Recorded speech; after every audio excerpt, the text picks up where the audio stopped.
Good morning, Karen Barnes Ulrich, and I'll be reading 2 readings today. The first one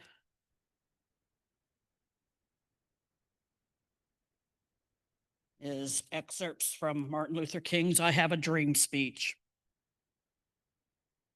There is something that I must say to my people who stand on the warm threshold that leads into the palace of justice. In the progress of gaining our rightful place, we must not be guilty of wrongful deeds. Let us not seek to satisfy our thirst for freedom by drinking from the cup of bitterness and hatred. For many of our white brothers, as evidence of their presence here today, have come to realize that their destiny is tied up in our destiny. And they have to come to realize that their freedom is inextricably bound to our freedom. We cannot walk alone. And as we walk, we must make the pledge that we always march ahead. We cannot turn back. So even though we face the difficulties of today and tomorrow, I still have a dream. It is a dream deeply rooted in the American dream. I have a dream that one day this nation will rise up and live out the true meaning of its creed. We hold these truths to be self-evident that all men are created equal.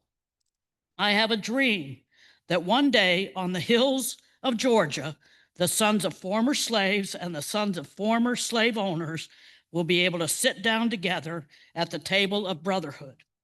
I have a dream that one day the state of Mississippi, a state sweltering with the heat of injustice, sweltering with the heat of oppression, will be transformed into an oasis of freedom and justice. I have a dream that my 4 little children will one day live in a nation where they will not be judged by the color of their skin, but by the content of their character. I have a dream that one day every valley shall be exalted, every hill and mountain shall be made low, the rough places made a plain, and the crooked places made straight, and the glory of the Lord shall be revealed, and all flesh shall see it together. Reading 2 is Isaiah 40:1-5. Comfort, comfort my people, say your God. Speak tenderly to Jerusalem and proclaim to her that her hard service has been completed, that her sin has been paid for, that she has received from God's hand double for her sins. A voice of one calling, in the wilderness, prepare the way for God. Make straight the desert, a highway for our God.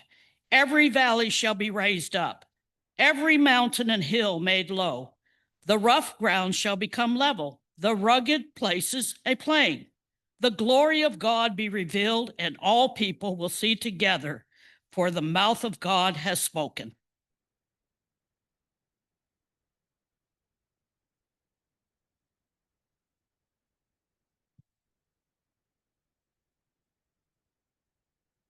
No problem. Good morning, Trinity. Can you hear me okay? All right. Well, we're gathered today in celebration of the summer solstice, the longest day of the year. Now, as Texans, the sun is a paradox for us. It provides the energy that allows plants to grow, so it's the foundation of the whole ecosystem that sustains us. But in places like Texas, in the height of summer, the sun is also a threat. It's a source of light and heat so intense that it sometimes endangers human and animal and plant life. We can't do without the sun's light, but we sometimes fear it as well. Now, light and truth are frequently associated in biblical tradition, with light acting as a metaphor for spiritual understanding and divine revelation. So that makes summer solstice a time to reflect on the double-sided nature of truth. As we know from our experience of the sun, truth can be uncomfortable. Truth may give us life and purpose, but truth can also burn. So today I'd like to speak some uncomfortable truths, and I'll ask you all to please take care of yourselves while I do it. I won't be offended if anyone slips out for a breath or a drink of water. So, an awareness of truth, as always liberating, often painful, but thoroughly necessary, is what I'd like to bring to the other holiday we're celebrating this week, Juneteenth. And Juneteenth is the holiday commemorating the end of slavery in the United States, but it's not the day on which President Lincoln signed the Emancipation Proclamation. More than 2 years after that proclamation and months after the formal end of the Civil War, it was on June 19th, 1865, that news finally reached the enslaved African Americans of Galveston, Texas, that they were free. They were the last enslaved people to hear the news. And since the late 1800s, Juneteenth, or Emancipation Day, has been celebrated by Black communities, and it's been a federal holiday since 2021. Juneteenth's status as a national holiday was spearheaded by a retired Texan teacher named Opal Lee. At age 89, Lee led a series of 2.5-mile walks from Fort Worth, Texas, to Washington, D.C., to dramatize the 2.5 years it took for news of emancipation to reach enslaved Texans. And then 4 years later, the holiday was finally signed into federal law by President Biden. So there's always been an irony and a tension to this holiday. And I want to acknowledge here some articles by Van R. Newkirk II in The Atlantic, which helped me prepare for this sermon. Juneteenth is a celebration of a delayed emancipation. It's a celebration of a promise of freedom that has always only been partial for African American communities. Neither the effects of slavery nor the fact of racism ended with emancipation. The original Juneteenth has been followed by generations of forced labor, mob lynchings, police killings, and Jim Crow laws designed to hamstring efforts of Black communities to build prosperity and stability. Today, a mere 4 years after Juneteenth was declared a national holiday, our federal government is moving to strip healthcare and disaster relief for populations that are primarily Black. The stories of Black veterans are being removed from our government's websites, and the Smithsonian Museum is under attack for displaying objects demonstrating the horrors of slavery and segregation. Federal officials have echoed Nazi rhetoric and posted white supremacist conspiracy theories on their social media. And it seems that America is rapidly sliding back toward a place where overt discrimination against Black people, as well as other marginalized groups, is again acceptable. But perhaps this dangerous time is exactly why it is so important for us to celebrate Juneteenth, and specifically why it is important for majority white congregations like Trinity to celebrate. Though the promise of freedom has been perpetually delayed for Black communities, June 19th, 1865 was still an important turning point, and not just for Black people who could no longer be treated as property. It was also an important turning point for white people who could no longer legally commit the sin of being slavers. And we rarely say the word sin at Trinity, but I use it deliberately here. After Juneteenth, no American, knowingly or not, would be the beneficiary of an economy that depended on the labor of enslaved people. And the end of that moral calamity at the center of our nation's history is part of what Juneteenth celebrates. But liberating ourselves and our siblings from structures of oppression and inequality is still our struggle today. We know ourselves to be unwillingly complicit in a system where some have more rights and advantages than others. And there is no easy escape, no protest or charity work or reparation that will free us from a system where sex, gender identity, skin color, sexual orientation, national origin, and other characteristics of our birth impact how fairly each of us are treated. We are bound into the prejudices of human life together. The statement that no one is free unless all are free is commonly attributed to Martin Luther King Jr. and usually associated with his famous "I Have a Dream" speech. And it's true the idea is present in that speech, but the exact statement isn't there. What King does say of the white people attending the march is that they have realized that their destiny is tied up with our destiny. And they have come to realize that their freedom is inextricably bound to our freedom. Quoting the prophet Isaiah, King envisions a grand remaking of the landscape itself, where mountains are laid low, valleys raised up, reflecting perhaps his belief that true equality will require a total transformation of the world we live in, that it will alter every aspect of our lived experience. And it's true, the reality of inequality is soaked into all of our life experiences. We're born into inequality. Growing up with it, we experience it as normal until or unless our attention is drawn to its unfairness. Inequality warps our relationships with each other, creating gaps in empathy, understanding, and the very ability to perceive truth. Now, the impact of living with inequality harms all people, but the moral harm, the impact on the ability of people to behave ethically, is most profound on the people who benefit most from those systems. The moral destruction that racism wreaks on white people is something that the writer James Baldwin understood particularly well.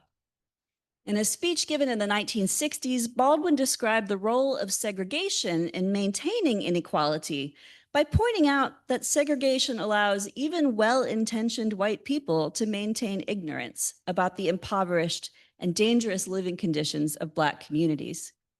He goes on to condemn the moral apathy, the death of the heart that he sees happening in America, and the implicit belief, not through words, but through conduct, that Black people are not human. White men have lynched Black people knowing that they were their blood relatives, says Baldwin. White communities have held lynching parties and treated murder as a public entertainment. Yet these horrors ultimately have nothing really to do with race. I'd like to quote Baldwin directly, though his words are hard to hear. He says, "This is not a racial problem. It's a problem of whether or not you're willing to look at your life and be responsible for it, and then begin to change it." For a very long time, America prospered.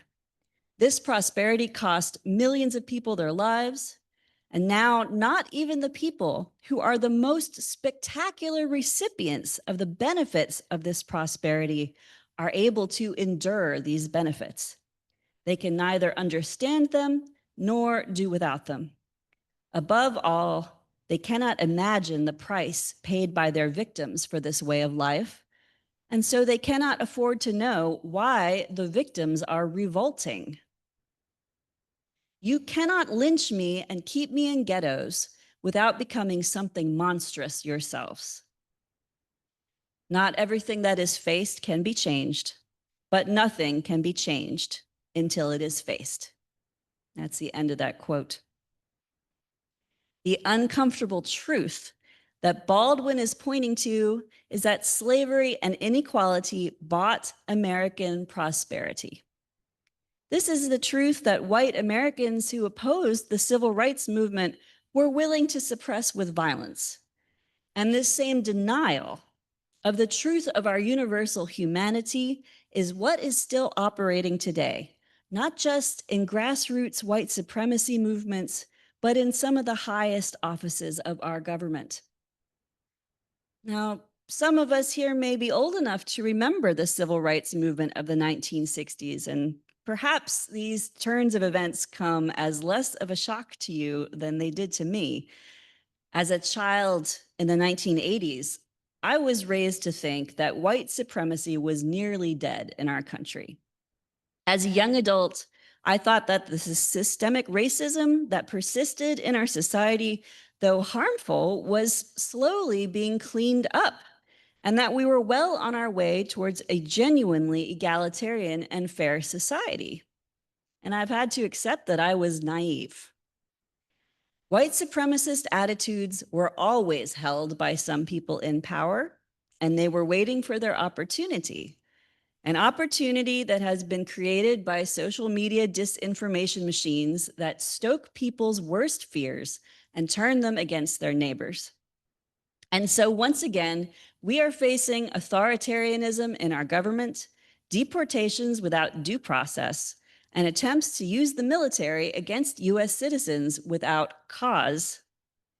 Highly qualified people of color are being fired from positions of government authority and replaced by people whose only qualification is their whiteness. And we have a White House that has chosen not to recognize Juneteenth this year. We are a nation in crisis.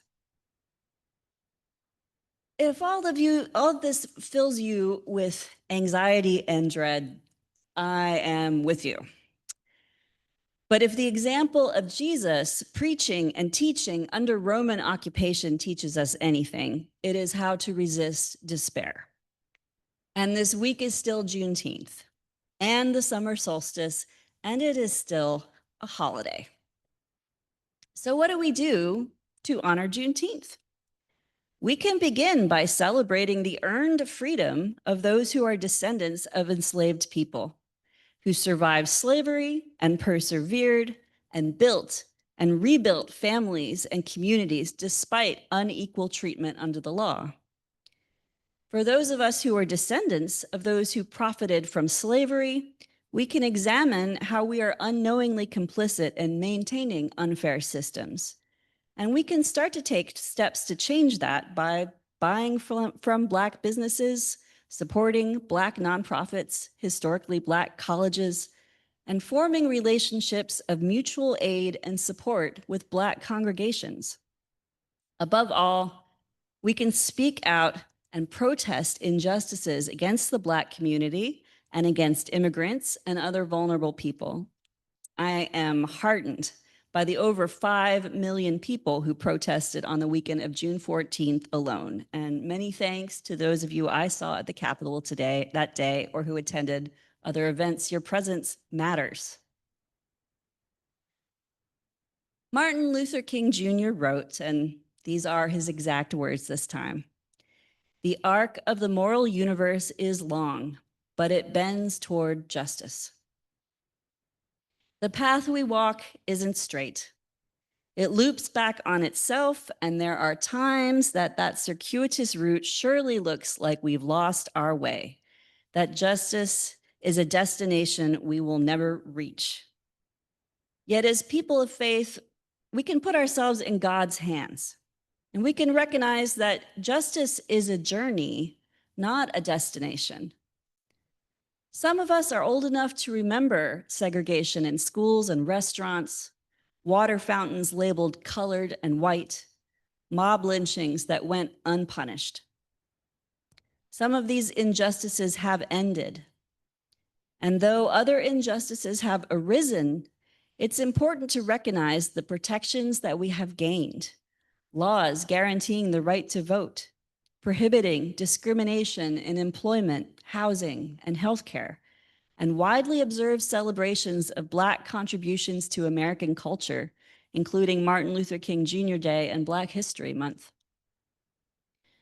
When we celebrate Juneteenth, we express our faith that we will make God's justice together.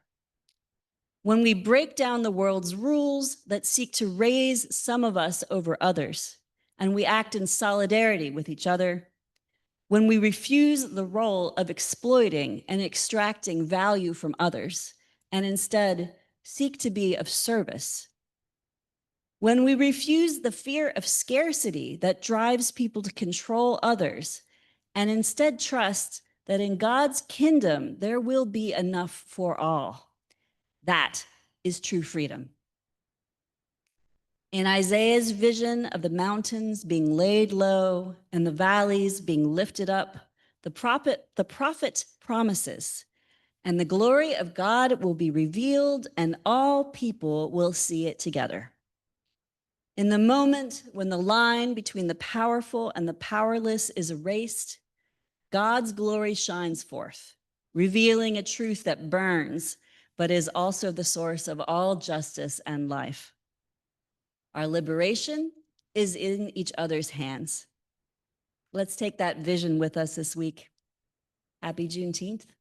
Amen.